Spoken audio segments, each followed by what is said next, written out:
بسم الله الرحمن الرحيم. اللهم صل على محمد وآل محمد. اللهم إنا نرغب إليك في دولة كريمة تعز بها الإسلام وأهله وتذل بها النفاق وأهله،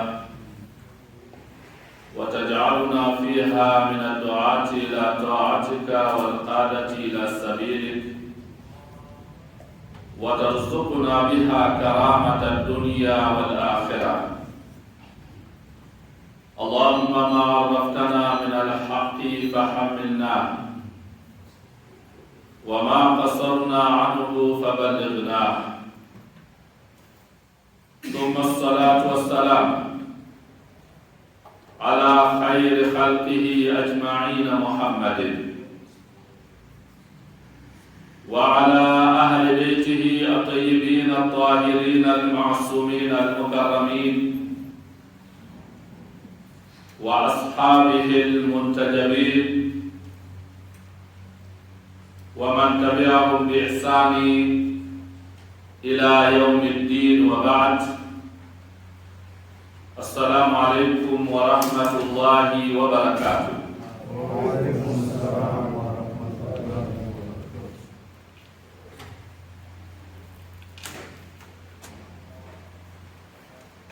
Sote tumshukuru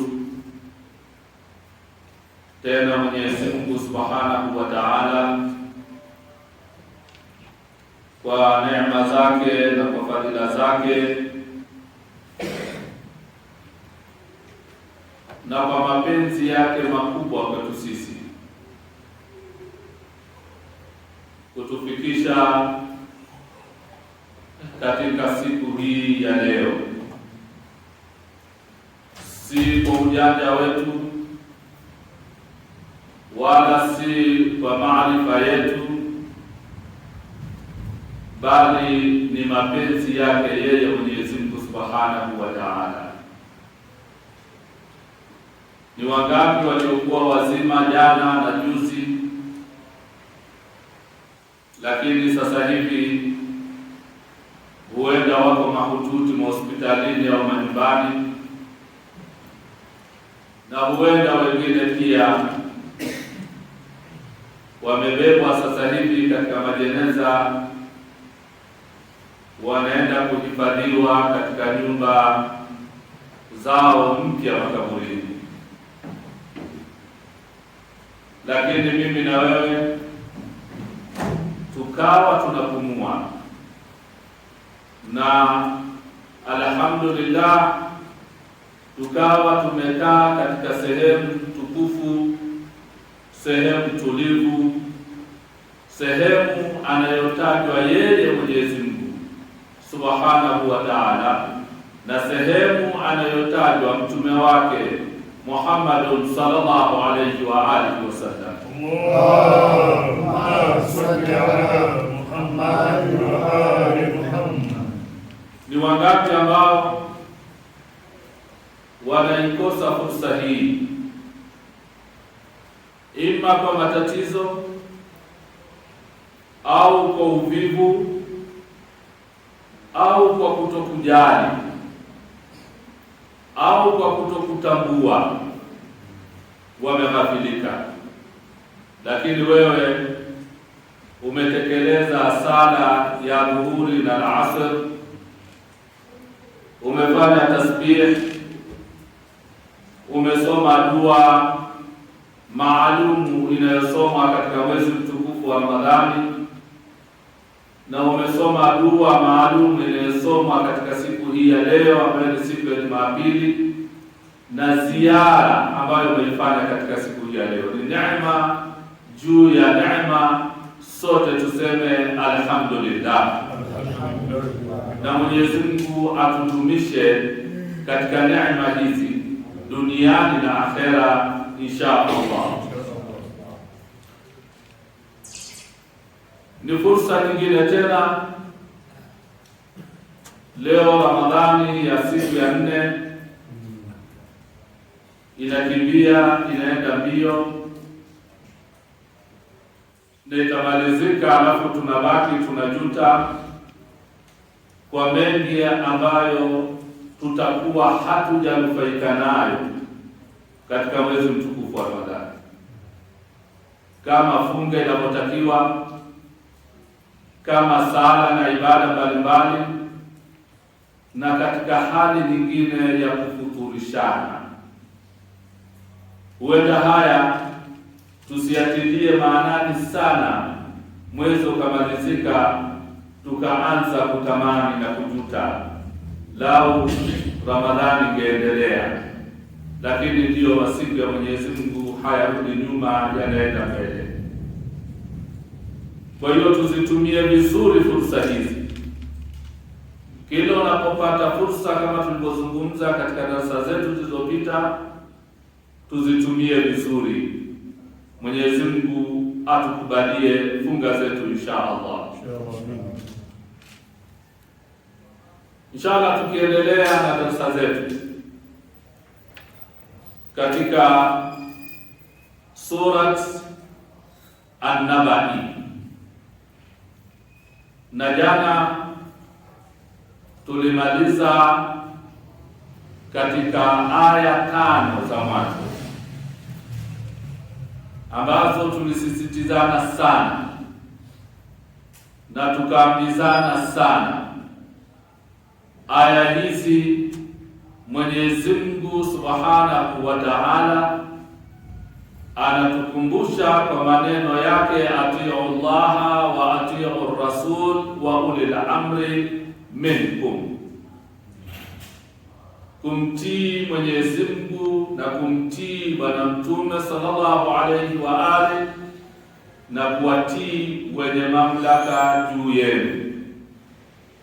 Na tukasema katika utiifu huu wa tatu ndio huo ambao tumehatilifiana, utiifu kwa wilayat Ali ibn Abi Talib na ahli baiti zake alayhim afdalus salatu wa azka salam. Allahumma salli ala Muhammad wa ali Muhammad. Tushikamane na kitabu cha Mwenyezi Mungu na tushikamane na ahli bait, tusikhatilifiane katika hayo. Na aya zikamalizikia Mungu akisema, mtatambua, mtajua, iko siku mtajua duniani na kisha mtajua akhera. Kama aya mbili zilivyo, hata tukizichukua ya kwanza na ya pili inakuwa ni taukidi na tilia mkazo, bali itakuwa tuko pale pale. Na kama tutachukua kama walivyosema mufasirin, kujua ya kwanza ni hapa duniani na kujua ya pili ni siku ya Kiyama, bado hatujawa mbali ya maneno matukufu ya Mwenyezi Mungu, ili mradi tu mwanadamu atajua. Na ikhtilafu hizi ambayo kama alivyosema Mwenyezi Mungu, alladhi hum fihi mukhtalifun, ikhtilafu hii tuliombana sana, ikhtilafu hii isiwe ni ikhtilafu ya ugomvi, isiwe ni ikhtilafu ya matusi, iwe ni ile ikhtilafu iliyokuja katika maneno ya Bwana Mtume au na maulama wanavyosema vile vile, ikhtilafu ulamai rahma, ikhtilafu ya maulama wangu ni rahma, lakini si ile yenye ugomvi. Kisha kuwa ina ugomvi si rahma.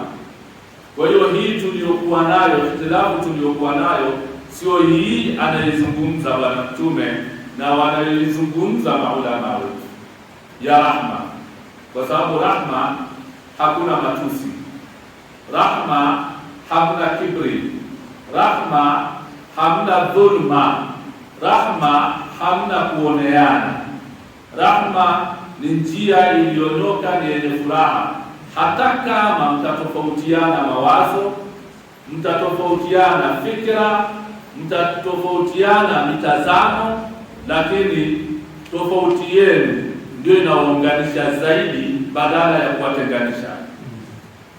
Sasa hii tuliyokuwa nayo si hii ya Bwana Mtume, ya ulama ummati rahma, ulama wa umma wangu ni rahma.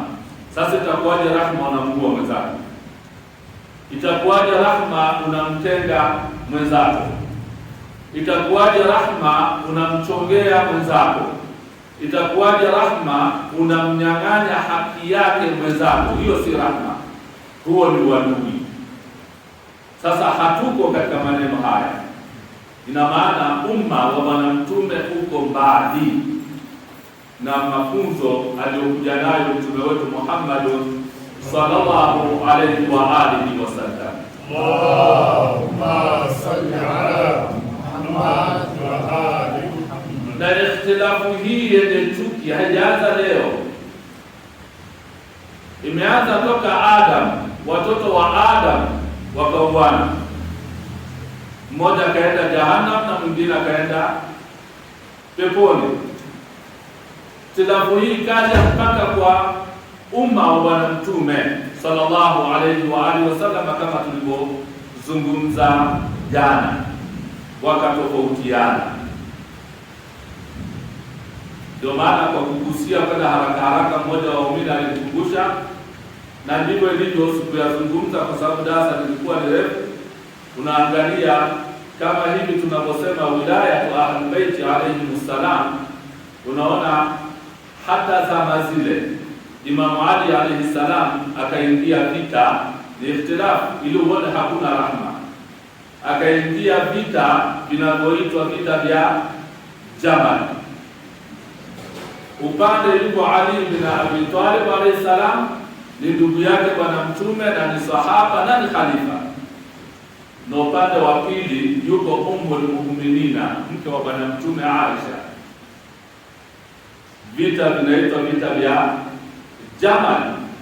Vita vya Jamal waliuana sana, masahaba walikufa wengi sana, na waliokuja kwenye vile vita wakiangalia huku wanamwona Ali, wakiangalia huku wanamwona Ummul Mu'minin, waende watu.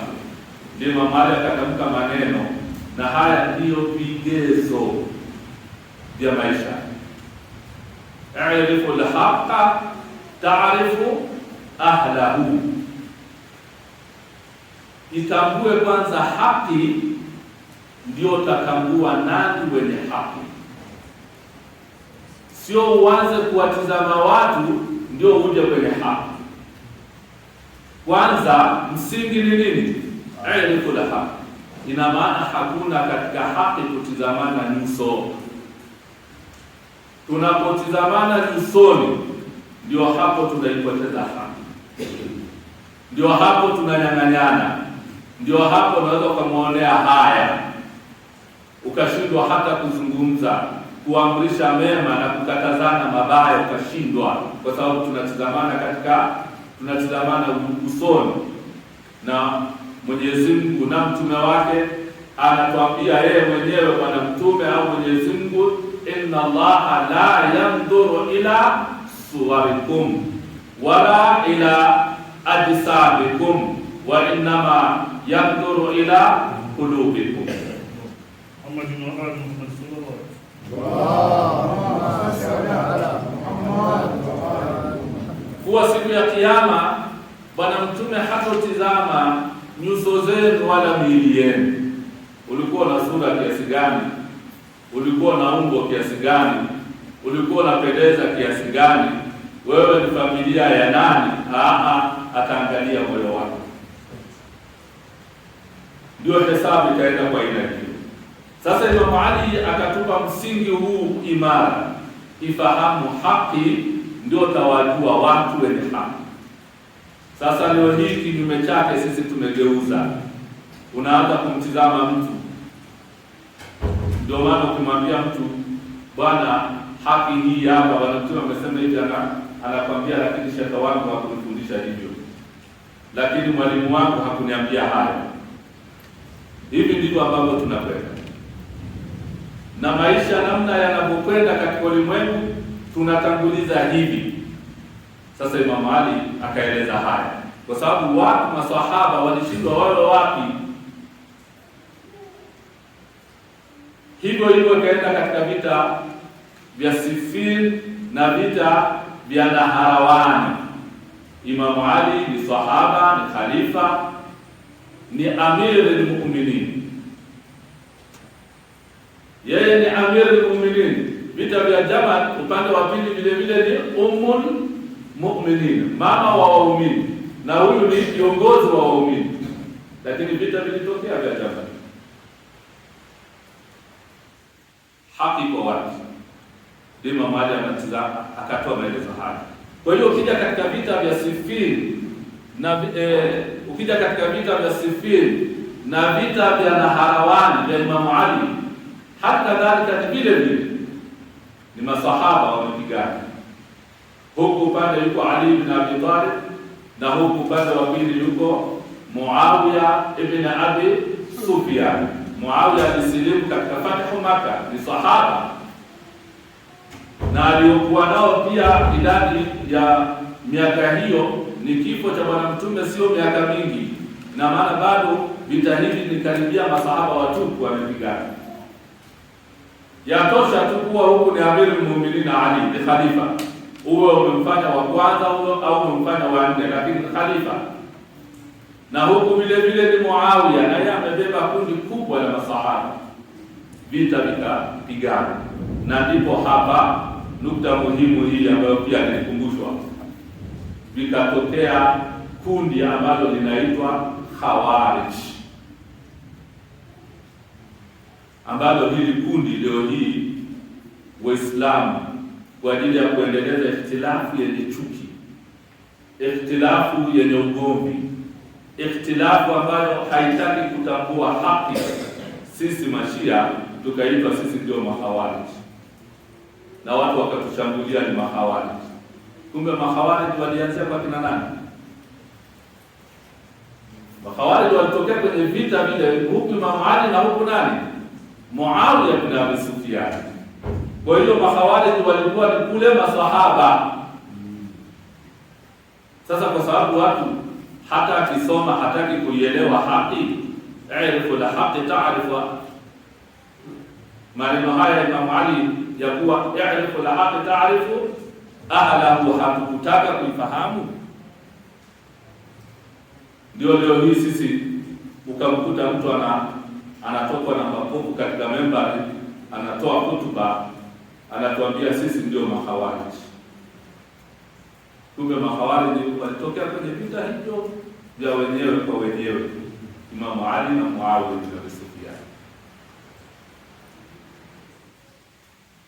Lakini kwa sababu gani hatujaichukua ikhtilafu hii kuwa ni rahma? Tumeichukua ikhtilafu hii kuwa ni ugomvi. Sasa ndio Mwenyezi Mungu anasema kalla sayalamuna thumma kalla sayalamun, mtajua siku mtakaposimama mbele ya Mwenyezi Mungu, alafu akawa amirul mu'minin qasimul jannati wan nar, la yuhibbuka illa mu'min wa la yuhibbuka illa mu'min wa la yuhibbuka illa munafiq. Huko ndipo tutakapojua siku ya Kiyama haki ilikuwa kwa nani. Kwa hiyo lazima tuisome haki, sio kusoma nyuso za watu. Ndio hapo tukaambiwa al-haqqun bayyin, haki iko wazi. Hiyo ni aya 5 za mwanzo. Kwa hiyo tuingie katika hukumu ya Mwenyezi Mungu, ya ayyuhalladhina amanu idkhulu fi silmi kafa, ingieni wazima wazima katika mafunzo ya dini ya Kiislamu, sio nusu nusu. Na si tunatazamana, angalia Mungu amesema nini, angalia Mtume kasema nini. Kaburini utaenda kuulizwa wewe peke yako, na majibu utakayoyajibu hautosema shekhe aliniambia, utasema Mungu ulisema, Mtume alisema. Ndio maana maswali ya kaburini hayana uhusiano na shekhe wako wala mwalimu wako. ile talakini tunaisoma haina mahusiano. Utaulizwa kitabu chako, utaulizwa Mungu wako, utaulizwa kitabu chako, utaulizwa kibla chako, utaulizwa mtume wako, utaulizwa imamu wako, naulizwa mambo mengine kuhusiana na kiyama, pepo na moto, na haya unayajibu kwa dalili. Si kusema nilisikia, niliambiwa. La hasha. Hasa yanahusiana na elimu ya tauhidi ambayo unatakiwa kuisome mwenyewe. Hizi aya tuingie katika hukumu nzima ya Mwenyezi Mungu Subhanahu wa Ta'ala. Kisha baada ya hizi aya za mwanzo, na tulizisitizana jamani, tunazirudia hizi aya ile ambaye hata hajasoma ama yatasaaluna azikariri na azifahamu. Amma yatasaalun, wote kwa pamoja tuzisome kabla tujaingia katika aya zinazofuata. Amma yatasaaluna anin nabai al-adhim alladhi hum fihi mukhtalifun kalla sayalamun thumma kalla sayalamun. Haya nyepesi, sura nyepesi katika usomaji wake, kama tulivyosema mwanzo wa darasa zetu zilizopita. Ni nyepesi kuisoma na ni sura nyepesi sana katika kuhifadhi, haisumbui katika kuhifadhi sura. Aya 5 hizo zimemalizika. Kwa hiyo baada ya hapo Mwenyezi Mungu anaanza kuonyesha nguvu zake na uumbaji wake na uwezo wake, ili wewe mwanadamu, wewe Muislamu, uweze kujua Mungu anayoyasema, unatakiwa kuyanyenyekea, kwa sababu ni mwenye nguvu, ndio muumbaji. Akataja baadhi ya vitu ambavyo wewe pamoja na kujiuliza kwako hamtotofautiana, hautobishana. Ni vitu vyepesi vyenye kueleweka ambavyo vitakupeleka wewe katika kumpwekesha Mwenyezi Mungu na kumtii Mwenyezi Mungu Subhanahu wa Ta'ala. Baada ya kuelezea tofauti na habari kubwa na namna tunavyotofautiana, Mungu anatuleta kwa nini tunatofautiana, wakati maelezo haya yanatoka kwa Mungu ambaye amewafanyia kadha wa kadha wa kadha wa kadha. Si tunaelewana vizuri? Yaani kama vile mtu amekufanyia jambo alafu baadaye unabishana, alafu anakwambia bwana, kwa nini unione mimi hivi mbaya wakati mimi na wewe ni kadha, tunafanya kadha, watu wetu ni wa zamani, unaona tunafanyia hivi, tunafanyia na hivi na hivi na hivi na hivi, ambapo vyote ni dalili ya uzuri. Utaona kweli huyu ni mtu mwema, na hata hili pia haina haja kulumbana nao. Sasa aya hizi Mwenyezi Mungu anatuandaa, anatujenga kisaikolojia, anatujenga kiufahamu, ili tusifanyaje, ili tusilumbane na toa ya Mwenyezi Mungu na toa ya Bwana Mtume na toa ya Ahlul Bait Rasulillah sallallahu alayhi wa alihi wasallam. Allahumma salli ala Muhammad. Ndio sasa anaanza katika aya ya 6, anazungumza kama vile hizi aya zinahitaji tadabbur sana. Ndio maana tukaamrishwa afala tadabbaruna Qur'an am ala qulubihim aqfaluha, amifanyia tadabbur Qur'an, amuifikiria, amuisome kwa undani. Aya hizi zinazoanza aya ya 6 hizi nakuja mpaka aya ya 11 au ya 12 takriban, Mwenyezi Mungu anapoelezea vitu alivyovitengeneza kwa ajili yetu sisi, ni kama vile anatubembeleza. Anatubembeleza kwa sababu Mwenyezi Mungu hapendi kuona umma wa Bwana Mtume huko kwenye mzozo, unalumbana, unaacha haki, unaenda jahannam. Mungu hapendi. Ndio maana anatuleta kwa kutulea na kwa kutubembeleza sana, na ndio maana kabla ya hapo anatuletea haya masiku tofauti, leo Jumapili, Jumatatu, kila siku ina dua yake, kila siku ina dua yake. Na ndio maana pia tunashukuru mashehe, firash, kitanda kilichotandikwa vizuri, kimenyoka,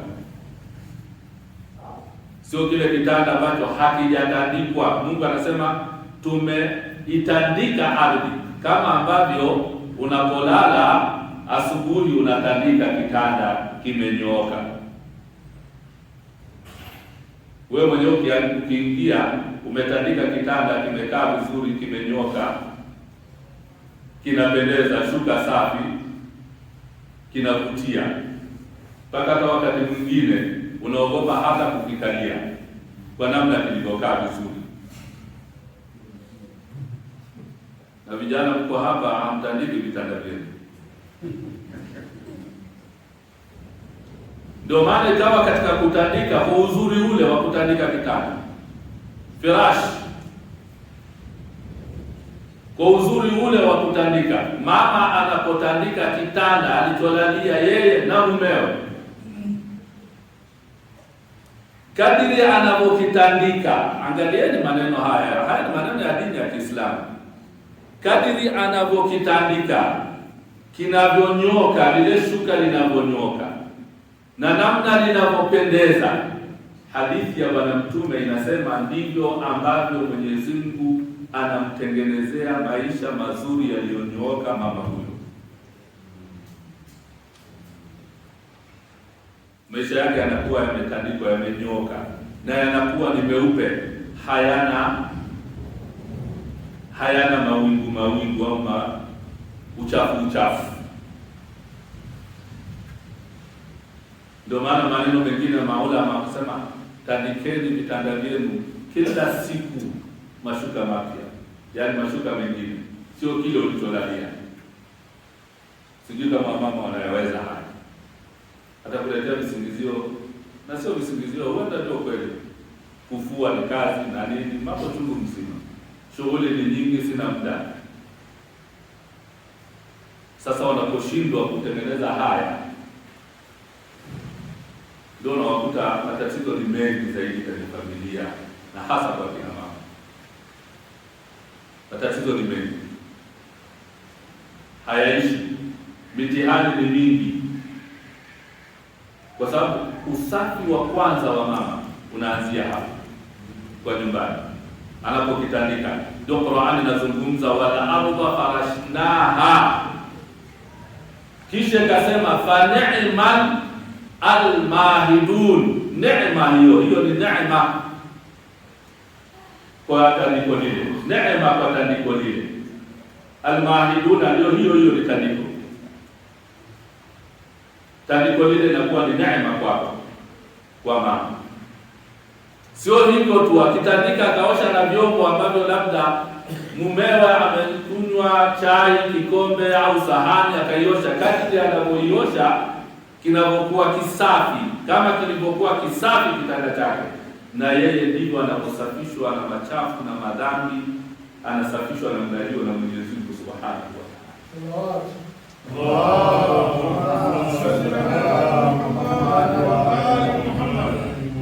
Pepo ya kina mama ni nyepesi mno. Damu wangelijua haya anayojifunza Bwana Mtume. Pepo kwa kina mama ni nyepesi mno. Ndio maana wakaambiwa wazigade ndoa zao kama kupe, na waziheshimu, kwa sababu ndizo ambazo zinawaingiza katika pepo kwa urahisi. Umetandika tu kitanda unaingia peponi.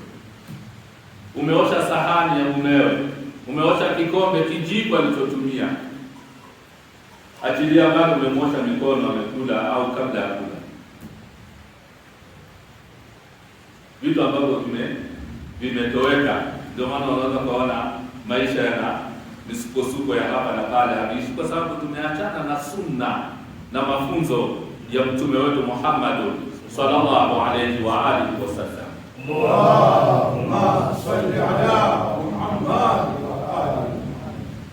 Sasa Mwenyezi Mungu anaelezea hivyo, wal ardha farashnaha fa ni'mal almahidun, na aya alam naj'al al-ardha mihada,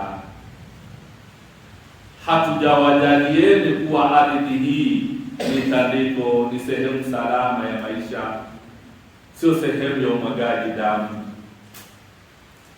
ni kitu safi. Si ndio? Tumeelewana? Ukimwaga damu kuna usafi tena, mkipigana kuna usafi tena, mkitukanana kuna usafi tena, mkatengana kuna usafi tena? Hakuna usafi. Na Mungu anazungumza mihada, sio tu imetandikwa ikiwa ni safi, ni sehemu salama ya maisha. Na sehemu salama ya maisha ili muweze kumwabudu Mwenyezi Mungu Subhanahu wa Ta'ala. Ndio hapo unarudi ju'ilat liya al-ardu au ju'ilat liya al-ardu masjidan wa tahura. Al-ardu kwa usalama wake, kwa usafi wake, imekuwa sehemu yote ni msikiti ardhi, na imekuwa safi kila mahali. Hiyo ndio ardhi ambayo Mungu anasema nimewatandikieni, na ikafananishwa na michezo ya watoto. Mihada ni al'abul atfal, michezo ya watoto. Unamchagulia mchezo mtoto ambaye anacheza nao haumii, hata akijigonga unaona yuko sawa, anacheka, anafurahia, unambembelezea, mtoto anasikia raha. Ndio mihada. Sasa na Mungu anatubembeleza hivyo, jamani, nyinyi ambao mnalumbana, mnagombana, mnauana, mnatengana, hamuone mimi nimewaletea ardhi hii kuwa nimeitandika safi, haina mgogoro, haina uchafu? Kwa nini hamniabudu? Kwa nini hamui wema? Si tunazielewa vizuri aya hizi ndugu zangu? Naenda pole pole tu, tunazisoma na huku tunafanya tadabbur ndani ya Qur'ani ili tufaidike, sio tu tafsiri neno kwa neno. La, alam naj'al al-ardha mihada, na ardhi hii ili iwe salama, ambaye ni ju'ilat liya al-ardha masjidan, msikiti. Na sisi tumeumbwa, wama khalaqtul jinna wal insa illa liya'budun, ili waniabudu. Utamwabudu vipi kama kuna damu? Utamwabudu vipi Mwenyezi Mungu kama ardhi hii haiko salama? Lazima iwe salama, iwe na amani. Ndio hapo tunarudi katika aya, falyabudu rabba hadha albayt alladhi at'amahum min ju'in wa amanahum min khawf. Mfanye basi, Allahumma salli ala Muhammad wa ali Muhammad. ufanye ibada ukiwa na amani na ukiwa umeshiba. Falyabudu rabba hadha albayt alladhi at'amahum min ju'in wa amanahum min khawf. Hakuna njaa, hakuna hofu. Unafanya Allahu akbar ukiwa salama na umeshiba. Lakini ikiwa ina uchafu, hauwezi. Na hapa mihada ni sehemu salama, inakuwa salama unapokuwa umeshikamana na Mwenyezi Mungu na mtume wake na Ahlulbaiti alayhi salam. Ndio hapo narudi mihada ili iwe salama. Unarudi katika hadithi ya Bwana Mtume, inni tarikum fikum athqalaini kitaballahi wa itrati ma in tamassaktum bihima lan tadillu ba'di.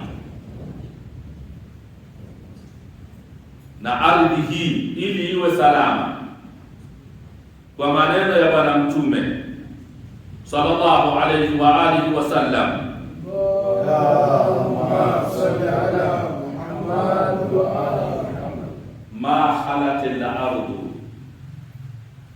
min qa'imin lillahi hujja.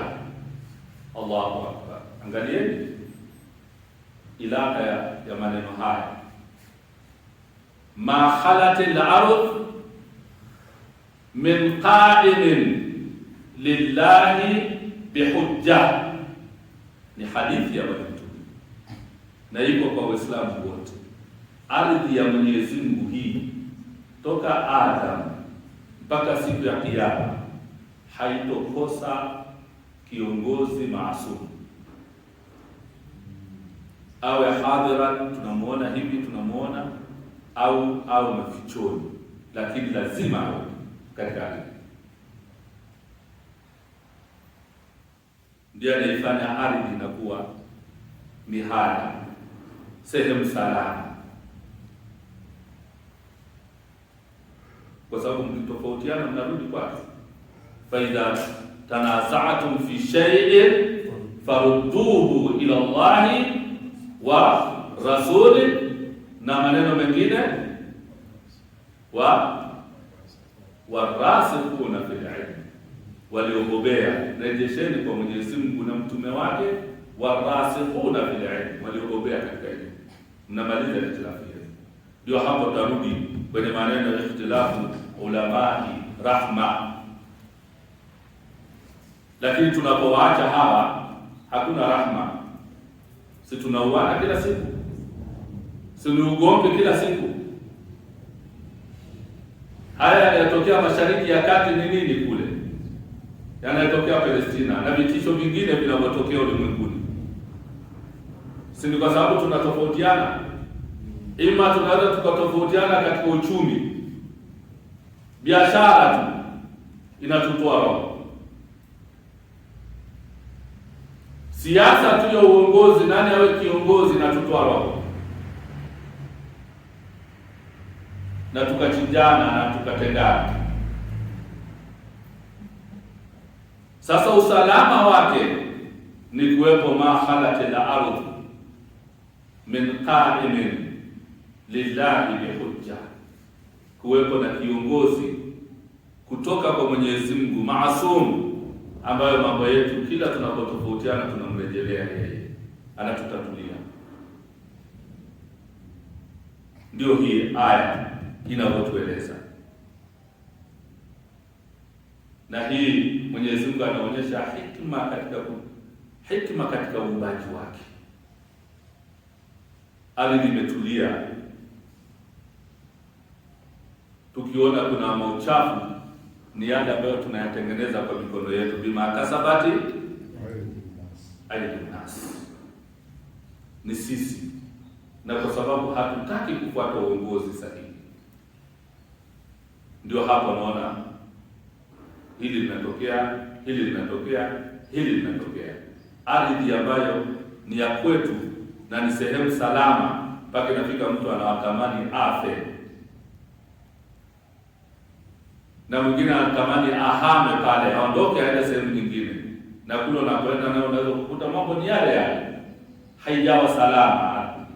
Na Mungu anasema wa alam naj'al al-ardha mihada, tena kwa kubembeleza kabisa, kama nilivyosema.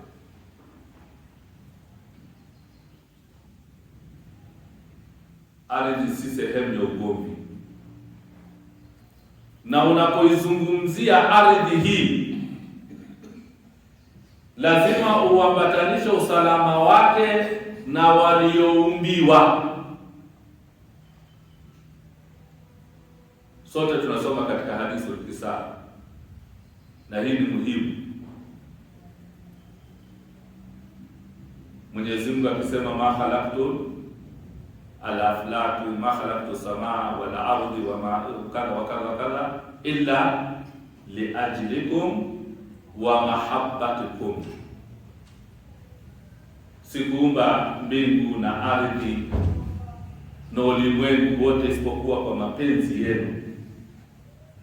isipokuwa kwa ajili yenu na kwa mapenzi ya kuwapendeni nyinyi. Nani hao? Ahlul kitab. Inama yuridu Allah liyudhhiba ankum ar-rijsa ahla al-bayt wa yutahhirakum tatheera. Allahumma salli ala Muhammad wa ali Muhammad. Si ndivyo tunavyosoma katika hadithi kisa? Kisha Mungu akamrejelea mtume wake akamwambia, ewe mtume na wewe Ali, kama sio Fatima pia na nyinyi msingekuwepo, kwa sababu lazima kizazi kiendeleze, lazima awepo mwanamke, lazima awepo mwanamke, ambayo ndio aya iko hapa mbele yake. Mungu anaendelea kwa kusema waljibala au tada,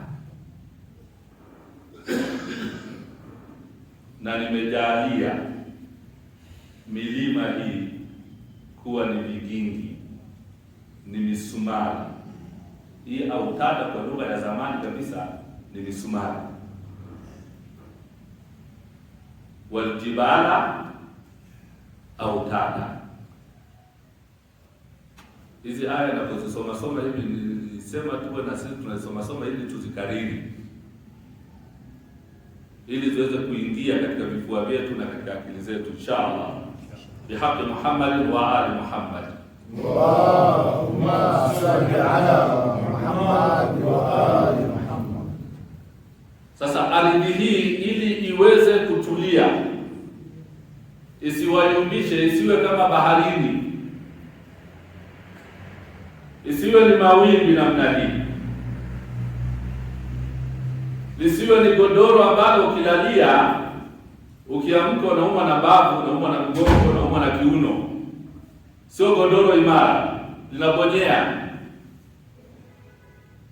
Akaweka misumari katika ardhi, waljibala au tada, imeshikilia godoro lako. Ni kama vile sasa kitanda chako unaweka godoro, hilo godoro unaliweka kwenye nini? Si ni kitanda? Kitanda kina nini? Kuna chaga na kuna nini? Maana ni yake hizi mbao zako za pembeni, ili linakaa sawa sawa, la sivyo itakuwa linateleza na uwezi kwenda kuliweka majini. Sasa Mwenyezi Mungu anasema milima hii ni misumari iliyoshikilia ardhi hii ili muwe salama. Na katika riwaya misumari ya ardhi hii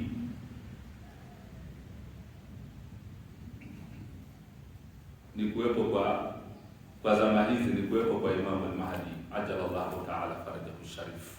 Allahumma salli ala Muhammad wa ali Muhammad. Si ndivyo tunavyosoma? Laula al-hujja la saqat al-ardu bi ahliha. Hizi tulizisoma sana hizi hadithi katika siku ya wilada ya Imam al-Mahdi ajalallahu ta'ala farajahu sharif. Allahumma salli ala Muhammad wa ali. Laula al-hujja la saqat al-ardu bi ahliha.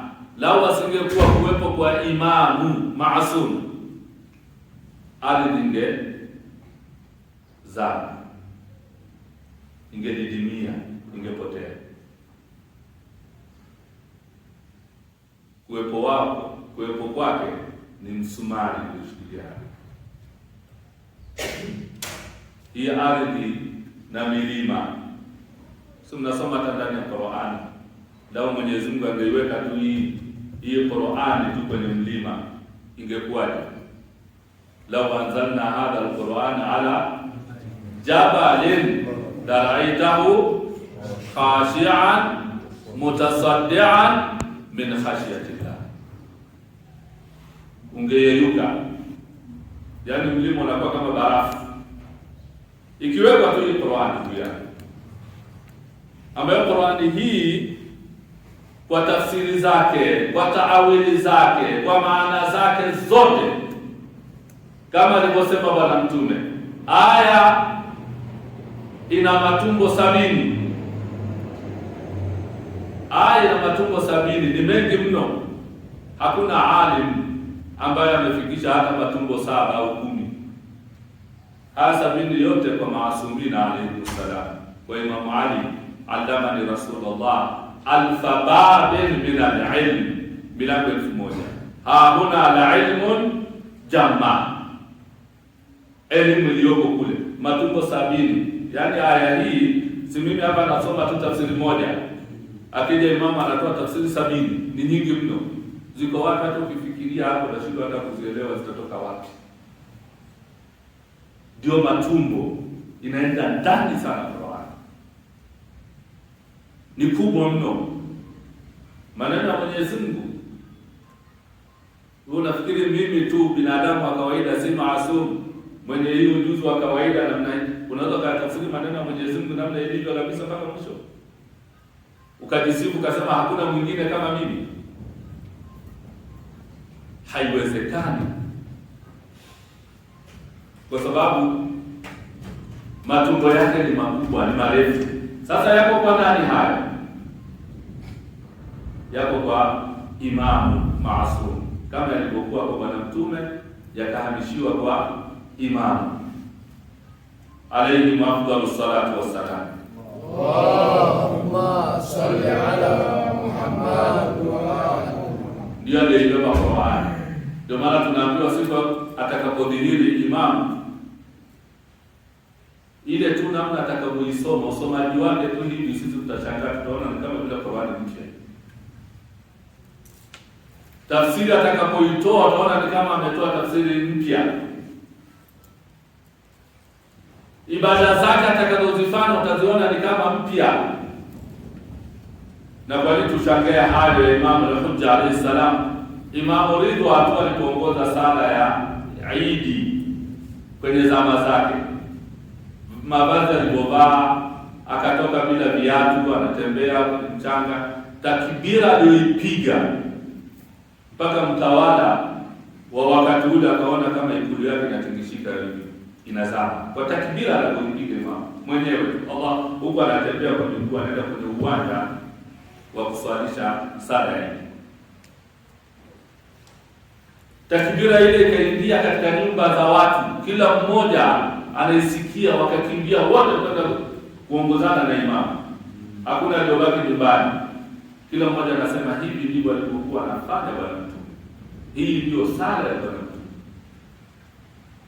Mtawala alipoona namna hii, akashauriwa na maskari wake, akaambiwa huyu imamu akifika uwanjani akasalisha, akatoa hotuba akiwaambia watu hawa wakuangushe, watakuangusha sahihi, bora mrejeshe haraka asifike. Akarejeshwa imamu salawatullahi wasalamu alayhi. Allahumma salli ala Muhammad wa ali. Sasa ndiye akija mwenyewe ambaye yamlau al-ardha qistan wa adla, anaikuja kuijaza ardhi hii sasa iwe salama zaidi. Anaijaza nini? Adlan wa qista, aijaza uadilifu na usawa, hakuna kuoneana hata chembe. Itakuwa ni furaha juu ya furaha. Sasa waljibala autada, milima hii ni nguzo, ni misumari iliyoshikilia ardhi ili ardhi iwe salama. Kwa maana kuwepo kwa Qur'ani, kuwepo kwa Bwana Mtume, sawa ni hii milima hii ambayo tunaona ya mawe ya udongo, sawa, itafsiri ipo pia. Lakini ukiingia ndani kidogo, milima ya ukweli ni hii milima ya maasumina alayhi salam, ambayo Bwana Mtume kama alivyosema, laula al-hujja la saqatil ardu bi ahliha, kama sio kuwepo kwake ardhi ingezama, isingekuwepo, ingedidimia. Sasa nani msumari wa kweli? Ni ipi nguzo za kweli? Ni al-Imam maasum, na zama zetu ni Imamu al-Mahdi ajalallahu ta'ala farajahu sharif. Allahumma salli ala Muhammad wa ala. Lakini Mwenyezi Mungu vile vile katika lugha hii kama vile anatubembeleza, angalieni ardhi ilipotulia na milima. Hata tukichukulia milima hii, watu wanatoka mashariki ya mbali, magharibi ya mbali, dunia ya mbali, wanatumia gharama, wanatumia wakati wao, wanakuja kuangalia mlima Kilimanjaro. Watu wanaenda kuangalia mlima Himalaya na milima mingineyo, wanashangaa, na mingine kawekwa katika maajabu ya dunia namna ilivyokaa. Mungu anakubembeleza, anakwambia angalia uwezo wangu, wewe mja wangu ambao unaenda kinyume unanikatili, angalia nguvu zangu, nimeweka milima hii, nimeitandika ardhi hii, nimekufanya wewe hivi. Kwa nini unakuwa jeuri? Kwa nini haui mtiifu? Sasa baada ya kuelezea haya ardhi na milima, Mwenyezi Mungu akahamia katika jambo moja muhimu, wa khalaqnakum azwaja. Aya ya 7 ni aya ya 8, wa khalaqnakum azwaja. Kisha ardhi hii ilipoiumba na ikawa imetulia, imegongewa misumari, ina utulivu, haitikishiki, ni sehemu nzuri ya kucheza, sehemu nzuri ya kumwabudu Mwenyezi Mungu, sehemu nzuri ya kujifurahisha. Ardhi hii, mihada ni vitu vya furaha, kama niliwaambieni, kwa lugha ya Kiarabu ya zamani ni kama michezo ya watoto. Unafurahi, ndio maana unaona michezo, tunarudi, tunakimbia, tuko na furaha. Baada ya kuitengeneza hivi, Mwenyezi Mungu akasema wa khalaqnakum azwaja, tukawaombeni sasa wanaume na wanawake. Masuala ya ndoa, na anapoeleza hivi, vitu hivi havijatokea sufa, havijatokea kwa bahati mbaya. Tafsiri za Ahlulbeiti alayhi salam zinasema kama Mungu angeumba au hivi vitu vingetokea tu bahati mbaya tu, tukajitokea tu ukajikuta kuna wanaume na kuna wanawake bila mipango madhubuti ya Mwenyezi Mungu, si ndio? Kuna wengine makafiri wanasema ni hivi vitu vimetokea tu, vimejitokeza tu wenyewe, havijaumbwa, na wanajaribu kufanya kuchukua tajriba kupitia vidudu ambao wanakusanya maji machafu, namna tunavyozalishana, tunavyozaliwa. Unaweza kuweka maji hapa hivi, kwa ule uchafu unaweza kukuta baada ya muda vimezalika vijidudu fulani hivi. Naweza kukwambia hapa bwana Mungu hatujaona kiumba. Kuna watu wanapokea kwenye ukafiri. Mwenyezi Mungu atuepushe na ukafiri. Lakini tafsiri zinakwambia kama hii wa khalaqnakum azwaja isingekuwa ni utaratibu maalum wa uumbaji wa Mwenyezi Mungu, kusingekuwa na matamanio ya mtu kumtamani mwenzie, kumhitaji mwenzake. Si tunaelewana? Kusingekuwa na haja ya ndoa wala kuoana. Mwanamke angekuwa kivyake, hana hata habari kabisa ya kuwa kuna mwanaume, na mwanaume naye angekuwa kivyake, wala hana habari na swala la mwanamke. Ingekuwa kila mmoja kivyake kabisa, hakuna yoyote anayevutika kwa mwenzie. Si tunaelewana vizuri? Sasa kunapokuwepo na uhitaji huu wa jinsia mbili hizi, na ardhi ndio hiyo, wal ardha alam naj'al al ardha mihada, na ardhi ndio imetengenezwa iwe ni sehemu salama ya michezo ya ndani. Sasa hivi vitu havijatokea sufa. Kwa maana hiyo ni utaratibu maalum, ndio maana ikaumbwa. Kama ni ardhi na vinginevyo, ni sehemu unaweza kulima, unaweza ukafanya hivi, unaweza ukaweka kiwanja, unaweza ukajenga, na mwanadamu anavitamani, anavihitajia, vinakuongezea akili, vinakuongezea nashati, uchangamfu katika maisha. Vikikosekana hivi, visingekuwa vimeundwa maalumu, uchangamfu katika maisha usingekuwepo. Ndio hii hapa vile vile, wakhalaqnakum azwaja, nikah. Ndio maana hii sio kitu cha kufundishwa, haujafundishwa hii kuwa kuwepo na ndoa, kuwepo na mume na mke waoane, si mafunzo haya. Hata mtu angewekwa wapi, hii haja ingemwijia, ili uone ni utaratibu maalum. Hata ndio Mungu anamwambia sasa, angalieni basi nini mnavyopendana, mume na mke mnavyopendana, na maisha yenu ni kwa sababu nimewaombeni makusudi. Mungu ameumba kwa makusudi. Ndio maana unaona Adam alayhi salam alipoumbwa, ameumbwa kwa udongo wake maalum pembeni. Sisi hatuna ile itikadi kuwa Adam aliumbwa kutokana na ubavu, kuwa Adam ameumbwa kisha Hawa akaenda akachomolewa kwenye ubavu. Sisi kwa hadithi za Bwana Mtume na hadithi za Ahlul Bait alayhi salam, ambaye ndio walimu wetu hawa, ambaye namna tulizozungumza huku, ambaye ndio ardhi hiyo ni misumari wa ardhi, hawatufundishi hivyo. Adam ameumbwa kwa udongo na Hawa ameumbwa kwa udongo, na wala si ule udongo. Wako wengine wakisema labda ni ule udongo uliobaki, yale mabaki. Adam ameumbwa kwa udongo, alafu yale mabaki yale ndiye akaumbwa nani? Hawa. Ukifanya hivyo umemdharau mwanamke,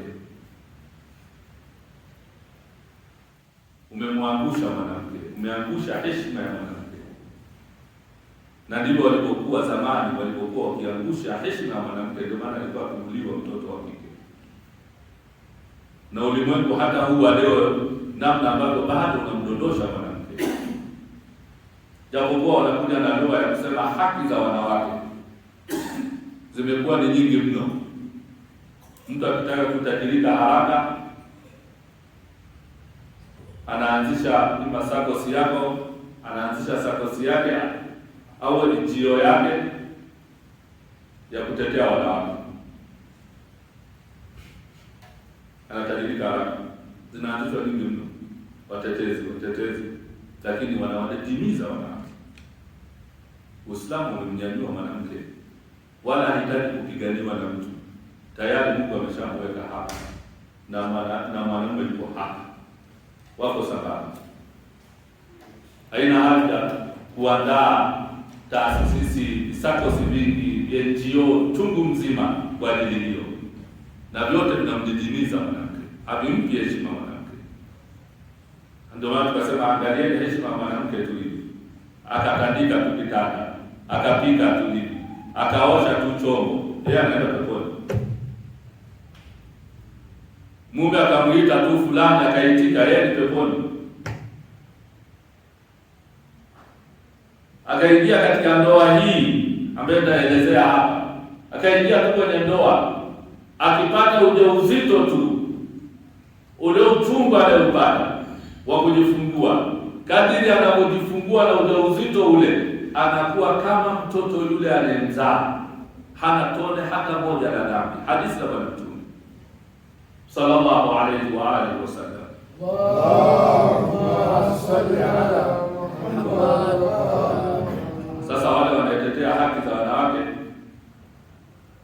wamewazuia hata wasizae, azae mtoto mmoja tu.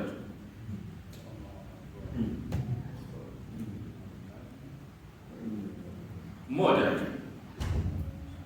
Kizidisha ukizidisha sana, kwa bahati mbaya waumizi basi. Kisha mwanamke wakati huo amezaa labda na umri huu, miaka mingine yote akifuti madhambi kwa urahisi kabisa, atanasikilizwa ulimwengu wa magharibi. Hivi ndivyo ambavyo tunakwenda sasa. Adamu alipoumbwa na Hawa alipoumbwa, Adamu yuko upande na wengine wanasema hawakuwa wako karibu. Walipoumbwa walikuwa wako mbali, lakini kwa sababu uonaji wao ulikuwa ni mkubwa, hakukuwa na hii kazia ya kuona hapa. Uonaji wao ulikuwa ni mpana zaidi. Akiwa mbali Adamu, akiwa aliponyanyuka yuko mbali, akaona kwa mbali, akaona kiumbe kikamvutia, akavutika. Alipoona tu akavutika, kamaona Hawa. Hatujui alikuwa na urembo kiasi gani, lakini ni mwanamke mwema. Hawa mama yetu ni mrembo, na sisi hatuna zile lugha za watu wanazozungumza kuangusha hawa wakina mama, na kama yule mmoja ambaye alimwangusha kumletea lugha ya ajabu mke wa Bwana Mtume Khadija sallallahu alaihi wasallam. Allahumma salli ala Muhammad wa ali Muhammad. Akavutika Adam, akaanza kutembea, kumsogelea, anaenda kwa anakwenda, Mungu anamtazama, anaenda mpaka akakaribia. Ndio hizi hatua ambazo pia ziko, si ndio? Ndio hatua ambazo ziko. Hata malaika na macho uko mbali, yule bwana kama mzuri hivi bwana, hajaambiwa na Mungu kuwa yule ni Hawa na yule ni binadamu kama wewe, lakini kamaona amekutika, hajafundishwa. Ndio maana tukasema hivi vitu hufundishwi, viko tu. Sasa akasogea mpaka akamkaribia kabisa. Sasa uso kwa uso anaonana. Adamu ni mwanaume, Adamu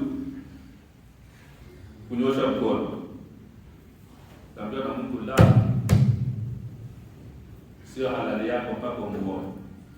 Akamwambia mpaka umtolee mahari. Sio halali yako mpaka umtolee mahari. Mkutubia hutuba kutumbia, kisha mahari, kisha ndoa. Sasa anamuuliza Mwenyezi Mungu, hayo mahari yakoje? Uchumba ukoje? Yaani ni vitu vya haraka, sio vya kucheleweshana. Sio kama ambavyo sasa hivi ni mrorongo chungu mzima, kucheleweshana vigingi chungu mzima. Tujifunze haya mambo. Akaambiwa mahali sio kitu kikubwa. Tizama juu. Alipotizama juu akaona maandishi yameandikwa Allahumma salli ala Muhammad wa ali Muhammad. Allahumma salli ala Muhammad wa ali Muhammad. Akaona, akaambiwa haya ndio mahali yako. Nini mahali yako? Ni kumsalia Bwana. Mahali ya kwanza yaliyotolewa mpaka tukapatikana sisi ni ya kumsalia Bwana. Allahumma salli ala Muhammad wa ali Muhammad. Hayakuwa mafenicha, hayakuwa ng'ombe, hayakuwa pesa, ni kumsalia Bwana. Ndio maana wakazaliwa wanadamu wema wazuri kabisa kwa mahali ya kumsalia Bwana. Hapo sasa ndoa yake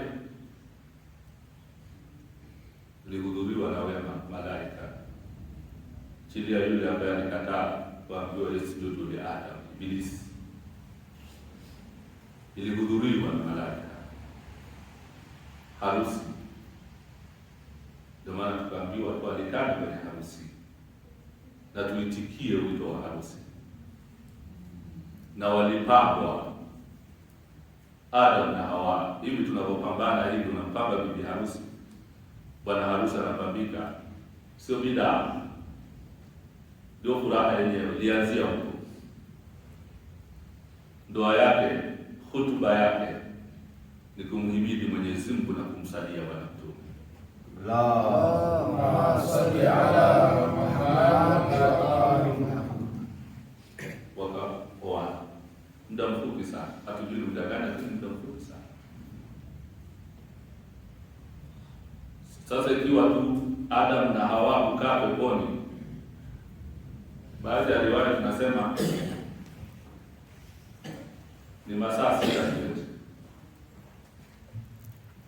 Kuna riwaya tunasema ni masaa 6. Ndio nafikiri vile tunasema walikuwa peponi, badala wakala tunda wakatolewa. Nafikiri walikaa sana miaka nenda rudi wakazoea. Hamna, ni mfupi. Wengine wanazidisha wasema labda wiki moja, siku 6. Kwa maana vyovyote vile ni muda mfupi. Wakatoka ni mume na mke, walipokuwa kwenye ile bustani ni mume na mke. Nini kaa. Sasa hapa ninachotaka kukielezea ni nini? Kuwa Mwenyezi Mungu anapozungumza wa khalaqnakum azwaja, nimewaumbeni wanaume na wanawake, na kila mmoja anamhitajia mwenzie, mnapendana, mnaelewana, mnasaidiana, mnaingia pepo yangu kwa ndoa zenu, kwa maisha yenu ya pamoja. Anatuletea maneno haya kwa lugha laini ili tuone uwezo wa Mwenyezi Mungu. Wa min ayatihi an khalaqa lakum min anfusikum azwaja litaskunu ilayha wa ja'ala bainakum mawaddatan wa rahma inna fi dhalika la ayatin liqaumin yatafakkarun. Hizi ndio aya. Hizi ni aya za kutubembeleza, zinambembeleza mwanadamu. Lakini kwa nini mwanadamu anakuwa hivyo? Kwa nini pamoja na Mungu anakuletea vitu ambavyo hata vitu hivyo vitu hata hatubishani? Mungu ameumba wanawake na wanaume na wote wanahitajiana, hata mabishano au kuna mabishano katika haki. Hata wale ambao wamevuka mipaka wakawa ni matawahut, wanaume hawataki wanawake, wanataka wanaume wenzao, ambaye ni kaumu Lut, haramu, na wanawake vile vile, lakini hawawezi kupinga hii. Ni ushetani wao. Sasa Mungu anatubembeleza hivi. Ndio hapa anatuuliza ma harrakum bi rabbikum ma harraka bi rabbika al-karim alladhi khalaqa fasawwaka fa'adalaka wa fa'adalaka. Naam. Fa'adalaka. Asante. Msalieni Bwana Mtume.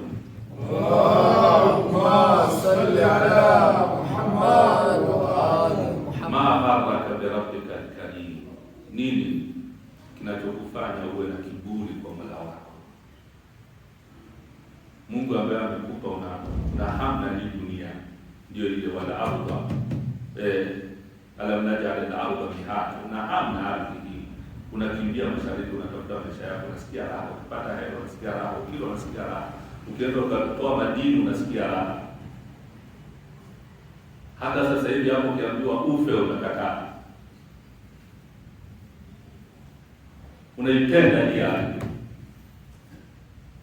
Thaqaltum ila al-ardh, mmekuwa ni wazito, mmetangamana katika ardhi. Ni kwa sababu gani? Kwa sababu ya raha iliyoko katika ardhi.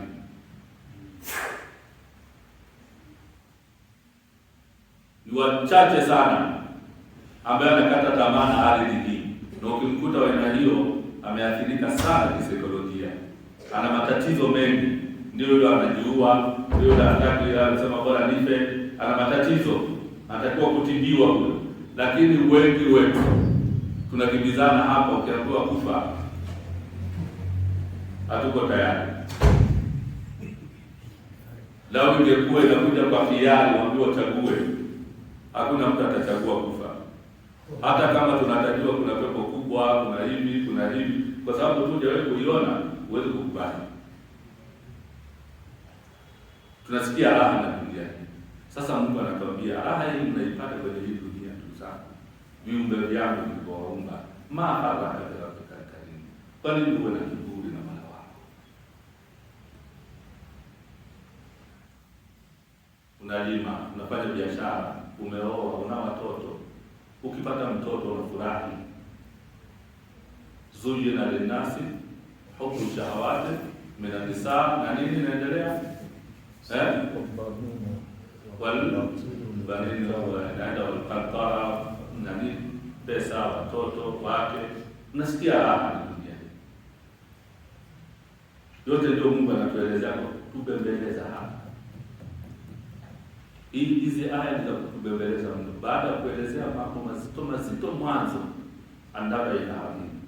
Sasa anaanza kutuvuta. Hebu kuweni wapole kwa ajili ya Mungu wetu.